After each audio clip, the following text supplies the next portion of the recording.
Cuando estuvo aquí prometió que si ganaba iba a venir otra vez ya como senador electo y cumplió. Estamos con el senador electo Esteban Bullrich. ¿Cómo te va? Aunque hubiera perdido, hubiera venido también. Habíamos quedado si ganabas. ¿Cómo no estás? No me invitás derrotados acá. Sí, ¿por qué no? Sí, ¿por qué me no? invitás, yo vengo. Me pregunto y te pregunto, ¿qué van a decir los libros de historia? La primera elección que perdió Cristina, ella, no personalmente, el cristianismo viene perdiendo, ¿la perdió con Esteban Bullrich o con María Eugenia Vidal o con Macri? Yo creo que va a decir con Cambiemos. Con Cambiemos, va a decir. Yo creo que para mí lo que pasó el domingo es la consolidación de Cambiemos, más que nada. Obviamente Mauricio y María Eugenia tuvieron muchísimo que ver. María Eugenia en la provincia tiene un liderazgo, pero creo que va a hablar mucho de lo que fue Cambiemos a nivel nacional los libros de historia. Y cuando hable de la provincia va a hablar del rol de María Eugenia, sin lugar a dudas. ¿Qué son, Esteban, en esto desde el domingo, desde antes, ¿no? Pero fundamentalmente después del domingo, los analistas políticos están devanándose los sesos tratando de interpretar qué es esto nuevo, ¿no? Que se está consolidando, decís Cambiemos. ¿Qué son? ¿Ustedes qué son? Qué grande. Somos un grupo, diría hoy, de argentinos, un grupo grande de argentinos que quiere realmente cambiar la base con la que se estructura el sistema político. Y en ese sentido se han sumado distintas fuerzas políticas, algunas tradicionales como el radicalismo, otras más nuevas como puede ser FE o el PRO, que quieren cambiar la manera en que la política encaraba su función de resolver los problemas de la gente. Creo que eso es lo que somos. Y en ese sentido, por eso a veces cuesta definirnos, si querés. Porque, lo hablamos creo que la otra vez, cuando vos estás diseñando los cimientos de una casa, esos cimientos no tienen un estilo. Estás hablando de algo muy básico, no tienen estilo. El estilo lo tiene una vez que salió de abajo de la tierra, ¿no? Los cimientos, que es la base, no tienen estilo. Lo que necesitas es que sean sólidos, que realmente tengan la fuerza de sostener lo que construyas arriba de ellos. Y creo que en la Argentina estamos... No creo que los arquitectos, no tengo idea, pero supongo que no debe haber diferencia entre los arquitectos, ¿no? Los pilotos de una casa tienen que ser de determinada manera. Las diferencias, en todo caso, vienen después. Claro. Bueno, ¿qué los diferencia a ustedes de...? Es que por eso creo que todavía... ¿De quién? Del resto. ¿Pero quién es el resto? Porque hoy... ¿qué no les cuesta mucho definirse ideológicamente? Porque no es un momento realmente hoy, primero porque hay mucha diversidad dentro de Cambiemos. Entonces definirlo ideológicamente sería limitar, porque seguramente vos vas a encontrar en Cambiemos, en lo que es la mirada tradicional, muchas ideologías. Y eso es lo que nos hace ricos, eso es lo que nos enriqueció como espacio. PRO solo no hubiera llegado a ser Cambiemos. PRO necesitó del radicalismo y su aporte, necesitó de FE y su aporte, necesitó de Unión por Todo y su aporte. O sea, la conjunción de distintas ideologías, por eso no hay una ideología que nos defina. ¿Pero por qué? Porque nos pusimos de acuerdo que en realidad antes que discutir ideologías tenemos un piso que construir. El problema, creo yo, y lo hablábamos ayer, es que en la Argentina cada 2 años como tenemos que discutirla toda. Y no. En el mundo los países funcionan con elecciones regulares, pero porque hay cosas que no se discuten más. Pensá que en esta campaña discutimos si la Argentina estaba en Estado de Derecho. Esas son las discusiones que todavía estamos teniendo, que creo que marcan lo que falta. ¿A qué te referís? ¿A Santiago Maldonado? Que se planteó que no había Estado de Derecho. Hubo dirigentes políticos de renombre que dijeron en la Argentina no hay Estado de Derecho. Entonces creo que cuando vos planteás el debate, y yo no tengo por qué creer que no haya sinceridad en la definición. Por lo tanto, entonces estamos discutiendo algo muy básico. Creo que tenemos una crisis institucional también en el sentido de... decir, ¿confiamos en todas las instituciones? Y me parece que la justicia, el otro día había un trabajo de alguna encuestadora, no recuerdo bien quién, que decía que el índice de confianza era la institución con menor índice de confianza era la justicia en la Argentina. Ahora, tanto en el caso de Santiago Maldonado como Milagros Sala, el país recibió cuestionamientos internacionales de la Comisión Interamericana de Derechos Humanos, de Comisión de Derechos Humanos de Naciones Unidas, que cuestionaban justamente el Estado de Derecho. Pero, por eso, si lo estás cuestionando, si lo estás planteando es porque se puede debatir. Yo creo que hay Estado de Derecho, y además creo que se está demostrando claramente que había Estado de Derecho, que muchas de las cosas en las que se basaron esos cuestionamientos no tenían un asiento en la realidad, pero sí creo que si lo podés debatir, tenemos que resolverlo, y es un tema a resolver. Y justamente tenemos que trabajar. Yo estoy convencido que esa, si se quiere, crisis de confianza en las instituciones es la que tenemos que construir primero. Bueno, no podés cuestionar la justicia. Cuando vos cuestionás la justicia, cuestionás la esencia de la relación en una sociedad. Bueno, ustedes cuestionan la justicia, ¿no? Dicen que funciona mal, que hay que remover desde la jefa de los fiscales hasta impulsando juicio político a varios jueces federales. Creemos con mucha claridad que hay que hacer una reforma judicial, lo planteamos abiertamente, por eso, pero porque hoy está en crisis, Marcelo, lo estoy planteando justamente porque creo que esa reforma nace de ver que hay una crisis. Si la sociedad, la principal institución de la que desconfía es la justicia, tenemos un problema. Te voy a leer algo, lo recomendó aquí un compañero de la mesa, una revista, es muy crítico de ustedes, una nota escrita por un filósofo que se llama Gustavo Varela, pero sabiendo que vos venías, extracté este párrafo, que intenta también, ¿no?, ver qué son ustedes. Dice así: no se parecen a nada de lo que conoció la política argentina. Hacen de la eficiencia un culto y de la falta de pensamiento crítico una herramienta. Y después en un párrafo dice: crean un lenguaje con un poco de felicidad, cambio, no volvamos para atrás, si se puede vivir mejor, todos los argentinos, equipo, en todo estás vos, vecinos, juntos, nosotros. ¿Son eso? No, porque yo creo que tenemos pensamiento crítico. Así que no hacemos un culto de la falta en el pensamiento crítico. O sea, no coincidís con Rosichner, ¿te acordás que había dicho no, que cuestionaba la existencia de ese concepto? No, yo creo claramente que tenemos un pensamiento crítico, y si no tuviéramos un pensamiento crítico no querríamos cambiar la realidad que vivimos los argentinos. Y yo creo que vivimos una realidad con 30% de pobreza que no ocultamos, por lo tanto ya partís por la base que no ocultamos los problemas. Que es un precepto para mí muy importante. La verdad es un valor que tiene que estar arriba de la mesa si queremos recuperar confianza. No hay confianza sin verdad, y creo que la verdad es una clave en la relación entre nosotros los argentinos, entre las instituciones y los vecinos. Creo que hay mucho trabajo que hacer en esa construcción, y también creo que está basado en la capacidad de autocrítica. Ese pensamiento lo implementamos en saber y permanentemente buscar cómo podemos seguir mejorando, y creemos que siempre hay un espacio para la mejora. Ayer dije aquí, lo reiteré en el programa de tele anoche, que si un hada le hubiera preguntado, un mago le hubiera preguntado a Mauricio Macri dibujar los resultados del domingo, hubiera dibujado no solo obviamente el triunfo de ustedes, sino que Cristina quedara posicionada como la opositora que mejor quedó o menos mal quedó. ¿Coincidís con eso? Yo creo que la verdad que perdiera más a Randazzo, Urtubey, Schiaretti, el domingo, y que Cristina no hiciera una tan mala elección.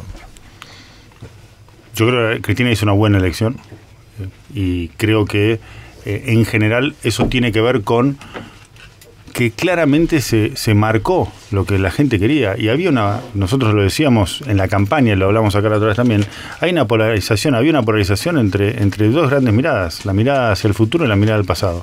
En eso sí coincidimos. Y creo que eso sí se marcó, sobre todo en la provincia de Buenos Aires. Pero me parece que ese fue ¿No es lo mejor que les puede pasar, tener a Cristina como principal opositora en lugar de a otro? No, yo creo que sería bueno que la oposición se organice. La verdad es que es muy difícil, y lo vi yo en la ciudad. Tuve la experiencia de negociar con 17 gremios y después en Nación con 5. Es más fácil con 5 que con 17. Con lo cual una oposición atomizada no contribuye a acuerdos. La verdad es que preferimos una oposición organizada. Todo gobierno prefiere una oposición organizada. Entonces me parece que ahí hay un trabajo que obviamente ya varios referentes peronistas lo han lanzado de alguna manera, ¿no? Esteban, te pregunto por Carrió. Carrió la semana pasada dijo esa serie de frases desafortunadas sobre Santiago Maldonado, y ahora, ayer, insistió con la versión de que habría un mapuche, que los mapuches sabían dónde estaba el cuerpo, retuvieron la información y luego uno arrepentido se la dijo al juez. Eso ya está desmentido en esos términos, digamos, que un mapuche que arrepentido le dijo. ¿Por qué avalan esa serie de comentarios tan desafortunados, tampoco, sobre todo lo más importante, tampoco basados en la realidad? ¿Por qué se pliega el gobierno a avalar ese tipo de dichos? No creo que nos pleguemos a los dichos. La misma Lilita ha pedido disculpas por algunos de los dichos, con lo cual no es que se avala. Lilita es una dirigente del espacio. Como te decía antes, tenemos un espacio muy plural, con muchas visiones. Lilita la conozco hace varios años y tiene una mirada que siempre la ha planteado. Y creo que le respeto eso, siempre. Creo también que estuvo bien en pedir disculpas porque hubo más o menos, ¿no? Dijo que antes de eso dijo que le iban a tener que pedir disculpas a ella. No, pero después de eso pidió disculpas y me parece que y después además reconoció en otras entrevistas también y escribió también que no quiere lastimar a nadie. Y la conozco a Lilita lo suficiente como para saber que es sincera en eso, que no quiere lastimar. Sinceramente, y lo planteó ella también, ella deseaba, como muchos de nosotros, que Santiago apareciera con vida. Así que no descreo de esa voluntad de ella y de ese deseo de ella. ¿Ella lo considera caso cerrado? ¿Para vos es un...? No, yo creo que la justicia todavía no cerró el caso y creo que tenemos que ser muy, muy prudentes. Sigue habiendo una familia que espera respuestas concretas y creo que hay que respetar eso. ¿Cuánto crees que colaboró en el triunfo de ustedes tener a los medios de comunicación más importantes básicamente a favor? La verdad que no. Cuando vos recorres el interior ves que esto trasciende medio de comunicación. Esto tiene que ver con muchos años por lo menos en la provincia, ¿no? Muchos años de abandono, mucho cansancio con un abandono que es... pero no estoy diciendo que hayan ganado gracias a los medios. Te pregunté, ¿cuánto crees que colaboraron? No sé, porque la verdad es que depende de qué canal pongas, ¿no? Entonces, no sé. Los más importantes, los diarios más importantes. A mí me criticaron en todos los diarios, así que en los importantes, en los no importantes. Yo sinceramente creo que hay una libertad de opinión muy abierta hoy y creo que eso no influye para un lado o para el otro. Creo que realmente creo que hay un nivel de información muy amplio, o sea, las cosas se saben y está bueno que sea así. ¿Y la justicia, Esteban? La justicia, te repito, creo que estamos en una crisis, lo repito. No, pero en términos de funcional al domingo pasado, que en los días previos, la semana previa, haya habido varias decisiones comprometiendo, perjudicando a kirchneristas. La verdad que fue casual. Si la justicia avanza, ¿es bueno para el gobierno? No lo sé. Lo que sí creo que es bueno para la sociedad que la justicia avance. Pero no te llama la atención que... A Julio De Vido lo denuncié en el 2006. 2006. ¿Por qué caso? Por Skanska. De hecho, allí nos conocimos. Y conozco perfectamente la matriz de corrupción con los fideicomisos públicos. La denuncié. Se terminaron renunciando 2 funcionarios, Fulvio Madaro del Enargás y Norberto Ulloa de la Nación Fideicomiso, porque estaba claro que había una trama ahí de sobreprecios, clarísima, que investigó primero el juez López Vizcayart, con lo cual conozco bien el caso y creo que Julio De Vido está pagando lo que hizo. Y yo además lo definí como la punta del iceberg, porque claramente había una matriz que no era solamente traer los fideicomisos. El que se pidiera, pero que se pidiera sin que estuviese todavía condenado, que se pidiera la detención, el desafuero días antes de la elección, es inocuo y fue casual. Pero no te digo que sea inocuo o casual, te digo que no tiene nada que ver con el gobierno. No hay nadie del gobierno que dijo que esto sucediera, así que esa es la diferencia. No puede ser que la justicia esté funcionando, determinados jueces que estén funcionando en... Si eso es así, no colabora a la construcción de confianza. Entonces, por eso te repito, no creo que lleguemos a este punto, Marcelo, de desconfianza en la justicia por los últimos 3 meses. Pero el gobierno no avanza sobre esos jueces que, como vos bien decís, algunos de ellos cajonearon denuncias contra Debido en su momento, y ahora las están descajoneando y las están tirando sobre la mesa en momentos muy claves. Y ustedes no avanzan sobre esos jueces. Avanzamos sobre con otros. avanzamos. Sobre Bonadío. No escucho a ningún funcionario del gobierno criticar a un juez tan abiertamente cuestionable por su pasado como Bonadío. Bueno, avanzamos no contra un juez porque sería lo mismo, sino que avanzamos contra el sistema. Hay una propuesta de reforma que está llevando adelante Germán Garabano, el ministro de Justicia, de realmente plantear una reforma judicial. Y creemos que tiene que ser parte del debate. Repito, la justicia es un valor clave en el comportamiento, porque en toda sociedad hay conflictos, y la que resuelve los conflictos, o debe resolver los conflictos en una sociedad, es la justicia. Si la justicia no actúa, se buscan mecanismos alternativos para la resolución de conflictos, que es lo que estamos viendo en muchos de estos casos. Porque ponerle que haya un reclamo válido en el reclamo de tierras de los mapuches, si la justicia lo resolviera, no habría más conflicto. Hay un conflicto ahí porque no se resuelve, tenemos que resolverlo. Y el gobierno ha avanzado en el registro de tierras, hemos avanzado mucho con las comunidades porque queremos resolver el conflicto, pero la justicia tiene que actuar y tenemos que hacer que actúe y tenemos que dejar que actúe. Curiosidad, en el tema familiar, ¿los Bullrich tuvieron tierras en el sur?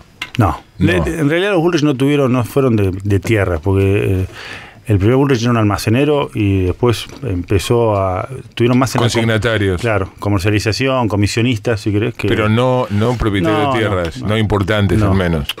¿Cuántos son? ¿Recordar alguna vez eso? El viejo solo son 14 hermanos.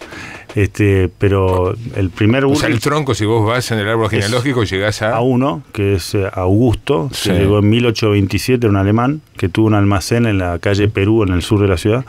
Almacén / maltería, le decían, era una cervecería. Y el hijo de ese inmigrante, que se casó con una porteña, fue el intendente Bullrich, que fue el que empezó la casa de consignataria de Hacienda. Ese es el que hizo guita. Ese es el que empezó. Sí, yo creo que el padre debe haber hecho algo. Tuvo 9 hijos el padre, así que también era prolífico con hijos. Pero sí, claramente Adolfo, que era ese hijo mayor, fue el que empezó porque agarró todo el crecimiento de la ganadería en la Argentina, ¿no? Como comisionista. Vos ahora vas al Senado, asumís el 10, pero vos ya fuiste diputado. O sea, conocés ahí fue cuando denuncié Skanska. Conocés la tarea legislativa. Con la mano del corazón. Es mucho menos estresante, ¿no? El laburo de legislador que el laburo de ministro.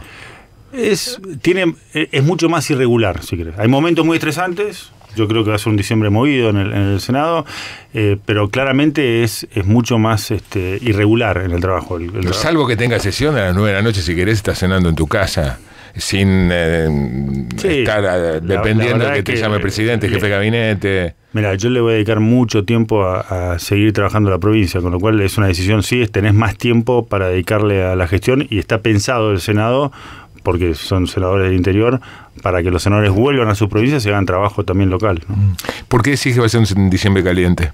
Porque claramente esto que estamos planteando es una agenda legislativa, va a demandar. Lo del próximo lunes. Lo que empieza el próximo lunes, que plantea una agenda de reformas, algunas que ya se han anunciado, como la reforma tributaria, claramente la reforma educativa. Voy a llevar el plan maestro y lo voy a presentar como proyecto de ley para que se debata. Eso seguramente no se va a debatir en un mes, no queremos debatirlo en un mes, pero va a haber proyectos importantes de reforma que son los que planteó Mauricio, y que los que surjan también de las conversaciones y diálogos con los gobernadores, con los distintos sectores. ¿Qué crees que va a cambiar en la gestión del Poder Ejecutivo a la vista de la victoria holgada el domingo pasado? La verdad que creo que hay una demanda de parte de la gente también de asumir a un mayor compromiso con el tema de la austeridad del Poder Ejecutivo. Y creo que hay un trabajo, y lo ha planteado Mauricio, lo ha planteado María Eugenia, en la provincia hay un ajuste que hacer de la política. Hablábamos antes de empezar de los cargos de asesores, estos que están tanto en el Poder Legislativo, como que ya hay Gabriela Michetti, la vicepresidenta, empezó un trabajo en el Senado, y Emilio Monzón en la Cámara de Diputados, pero que se puede seguir, y también en el Poder Ejecutivo, que también hemos comenzado un trabajo, pero que claramente no ha terminado. Esteban, el hermano del presidente blanqueó 35 millones de dólares gracias a una ley impulsada por el gobierno. ¿Sabes el origen de esos fondos? No, la verdad que no. ¿No te merece reparo el hecho de que el hermano del presidente haya blanqueado semejante monto? Ya lo explicó Mauricio. No, lo único que dijo en la primera referencia al tema es que, digamos, que lo permitía la ley, que en realidad lo permitía para parte de los familiares un decreto reglamentario del presidente. Mira, la verdad que el planteo lo explicó esto y... Digo, hay un reparo ético, está claro, ¿no? Creo que venimos de un país donde lamentablemente había muchas cosas que no eran transparentes, claramente. Tenemos 4 millones de argentinos trabajando en trabajo informal, en negro. Claramente tenemos que cambiar y por eso estamos planteando con mucha claridad que tenemos que dejar atrás eso. Porque eso es parte de un relato. Cuando vos tenés un trabajo precario o un trabajo negro, es una de las dimensiones de la pobreza. Entonces creo que tenemos que ser muy conscientes de dónde venimos. Y me parece que a veces no hay una dimensión de dónde venimos. Y creo que claramente que hay muchas cosas que cambiar para adelante en términos de dar luz y transparencia. ¿Y esto no te parece que agrega oscuridad y sospechas? No, al revés, porque me parece justamente que se hizo la ley para plantearlo, y lo plantearon en su momento tanto el ministro, que en ese momento era Alfonso Pratgay, como el presidente, el esquema con el cual se estaba trabajando. Me parece que justamente lo que queremos Pero es que la exclusión de familiares es un ABC de muchos blanqueos en el mundo, es obvio, ¿no? Repito, me parece que fue un camino que se eligió para terminar con el tema de una vez por todas. Tenemos acá un periodista invitado, Esteban. ¿Qué tal, Eduardo Feynman? ¿Cómo te va? Qué placer, primero felicitarlo, al ya senador, o asume en diciembre, pero es senador, y es un hombre que viene de la educación y que es como yo. No le gustan los nenes tomadores de colegio. No seas chupamea, da la pregunta directo. Te dejamos hacer preguntas. Pero es importante aclarar eso. Siempre hago 3 preguntas, Esteban. Siempre hago 3 preguntas. Ya pasaron varios por acá, así que no puedo dejar de hacértelas a vos. La primera es saber si estás a favor de la marihuana o sos un careta como yo. Soy un careta como vos, Eduardo. Muy bien. Esa es una respuesta, muy bien. La segunda pregunta... Nunca, ni por curiosidad. A favor de la... No, probar. Si te fumaste un finito o un porrito. Finito. No estoy a favor de la despenalización, porque creo, y lo hemos hablado bastante, que no es un momento en la Argentina para hacerlo. Muy bien. Como curiosidad personal, como Clinton una vez, que dijo que no aspiró, ¿no? Que no exhaló. Que no tragó. Eso es preferible decir no tragó. Claro. Bien, la segunda pregunta es muy importante para mí. Yo quiero saber, Esteban Bullrich, si te gusta la runfla de Zaffaroni, Carles y la caterva de garantistas abolicionistas, o estás a favor de la justicia. Pregunta, lo pones un compromiso, ¿no? Pones en un compromiso. Pareces Messi tirándola al medio del arco. Ok. Y la última que tengo, yo venía pensando, digo, ¿qué le puedo preguntar? Algo con educación. ¿Crees que a la Facultad de Filosofía, como creo yo, hay que ponerle un arancel? Porque no conozco un solo pobre que estudie filosofía. No. Y la cantidad de Audis que vi en la puerta de la Facultad de Filosofía. ¿No te parece? No digo las demás. La educación es pública, gratuita, obvio. Pero la de filosofía. Ni un pobre que estudie filosofía conozco, Te salió bien eso. No, el año que viene se cumplen 100 años de la Reforma y tenemos un gran congreso acá. Vale la pena seguirlo, va a ser algo importante. Creo, sí, también que entre las reformas que hay que ver está la universidad. No para arancelarla. Sí creo que hay que revisar la longitud. No le gusta a Eduardo. Lo que estás diciendo. Eduardo está, sí. ¿Te parece? Hay que revisar qué. La longitud de las carreras es un tema que la verdad que todavía nosotros estamos con una longitud. Nosotros tardamos casi 2 o 3 años más en poner un ingeniero en la calle que las universidades en el resto del mundo. Y eso es una pérdida para la sociedad, ¿no? Y después el otro tema es también... O sea, la posibilidad de tener un título de grado más corto, claro, más rápido. Y que en todo caso, y que es lo que va a pasar, yo creo mucho, que vuelvan los estudiantes. Esto... en algunas facultades puntuales, a partir de una decisión del decano de esa facultad, ha avanzado la Universidad Nacional de Cuyo de Ciencia dedicada a la industria, que es la de San Rafael, es la Universidad de Cuyo en San Rafael, avanzó en carreras intermedias y le fue muy bien. ¿Qué es lo que genera? Que el estudiante esté 3, 4 años, se lleve un título intermedio y después trabaje y después vuelva a seguir formándose, porque como el conocimiento sigue avanzando, necesita, inclusive dentro de la misma rama de la ciencia, seguir actualizando su conocimiento. Creo que tenemos que pensarlo y flexibilizar en ese sentido las carreras, y también el otro tema es flexibilizar la universidad para el intercambio de carreras. Hay muy poca conexión entre universidades. Si vos estudias ingeniería en Córdoba y querés venir a la UBA, tenés que empezar de cero. No te dan equivalencias, es una cosa de loco. Tenés que hacer el ciclo básico. Estás en cuarto año de ingeniería, conozco un caso, porque era pariente del actual ministro, que estaba en cuarto año en la Universidad Nacional de Cuyo, no de ingeniería, no me acuerdo si no era arquitectura, y vino acá y le exigían el ciclo básico.